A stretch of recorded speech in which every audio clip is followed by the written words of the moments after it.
दोस्तों नमस्कार। क्या जो शादीशुदा महिलाएं आज के दौर में भाग रही है, अपने पति को छोड़ के भाग रही है, या फिर इंस्टाग्राम की रील्स देखकर प्रेमी के झांसे में आके अपने पतियों को मार रही है, जान से मार रही है, ऐसे औरतों को एक मैं बताना चाहता हूँ कि ये जो इंस्टाग्राम वगैरह जो सोशल मीडिया जो प्यार रहता है ना, ये इसमें कोई प्यार नहीं होता। ये एक अट्रैक्शन होता है और बाकी कुछ नहीं। जो अपने पति को धोखा देके जो अवैध संबंध में जो फंसी हुई शादीशुदा महिलाएं है, उसमें ज़्यादातर 95% धोखा ही मिलता है। उनको धोखा ही मिलता है।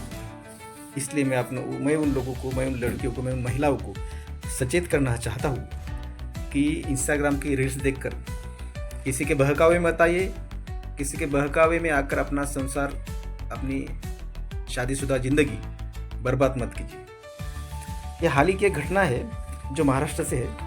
ऐसी घटनाएं ज़्यादातर यूपी, बिहार, उत्तर भारत के क्षेत्रों में ज़्यादा होती है, अभी तक हो रही थी। अभी ये जो महाराष्ट्र में भी ये संख्या बहुत बढ़ रही है।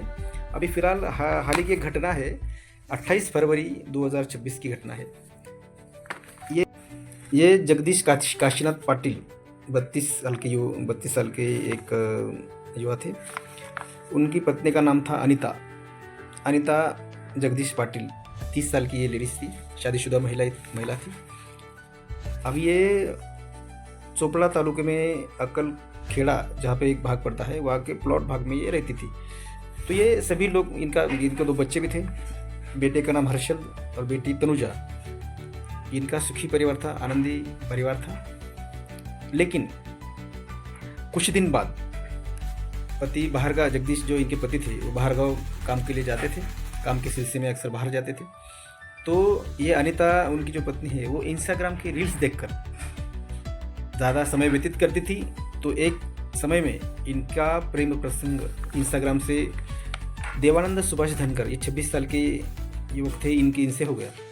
ये अभी दोनों का प्रेम प्रसंग बढ़ता गया। इंस्टाग्राम से बातें होती गई, 2-2, 4-4 घंटे, 5-5 घंटे वो बातें ऑनलाइन वीडियो कॉल पे कॉलिंग वगैरह होती थी। फिर मिलना वगैरह हुआ। फिर बाद में इनके शारीरिक संबंध भी हो गए। लगभग 4 साल से इनका प्रेम प्रसंग चलता रहा। शारीरिक संबंधों की भी रेलचल होती रही। लेकिन जो जगदीश जी थे, उनको कुछ पता नहीं था, इसके बारे में कुछ भी पता नहीं था। 4 साल तक अनिता ने कुछ भी पता नहीं दिया, चलने नहीं दिया।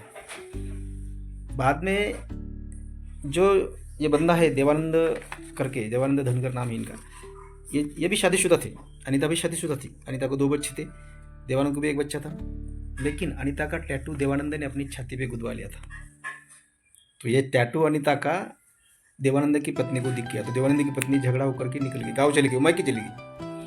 अभी वो मायके चली गई तो देवानंद का ये अनिता के पास बार बार आता था। इनका ये सब चलता रहा, सिलसिला चलता रहा, 4 साल तक चलता था। लेकिन कुछ दिन बाद जो अनिता की बेटी थी तनुजा, इनको इस संबंध में पता चला। तो इसलिए अनिता ने देवानंद से मिलने से मना किया। वो संबंध उसने तोड़ दिए। लेकिन अभी भाई प्यार था, 4 साल से रिलेशन था, तो शारीरिक संबंध भी 4 साल से चलते आ रहे थे। देवानंद की पत्नी भी छोड़ के चली गई थी। तो इसलिए देवानंद फ्रस्ट्रेशन में आ गया और देवानंद ने उत्तर प्रदेश में जाके एक पिस्तूल, बंदूक खरीदी, काउठी कट्टा खरीदा। वो कट्टा लेके सुबह 28 फरवरी को सुबह अनिता के घर गया। अनिता के घर जाने के बाद उनका कहासुनी हो गई, दोनों में अनबन हो गई, झगड़ा हो गया।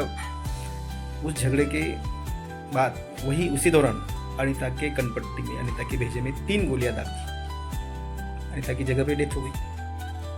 अभी उसके बाद जो उनका प्रेमी था देवानंद धनकर करके, उसने भी अपने खुद के सिर पे 2-3 गोली दाग दी। दोनों की डेथ हो गई, दोनों की वहीं पे मृत्यु हो गई। हाल ही की घटना है, 28 फरवरी को महाराष्ट्र की घटना है। अब ये जो घटनाएं हो रही है, ज़्यादातर अभी महाराष्ट्र में भी ज़्यादा हो रही है। इसलिए मैं आपको सचेत कर रहा हूँ। खासकर शादीशुदा महिलाओं को मैं सचेत करना चाहूँगा कि अवैध संबंध में कुछ प्यार वगैरह कुछ नहीं होता। ये बस अट्रैक्शन होता है। और किसी के बहकावे में आकर, इंस्टाग्राम की रील्स देखकर किसी के बहकावे में आकर खुद की शादीशुदा जिंदगी खराब मत करो। इतना ही।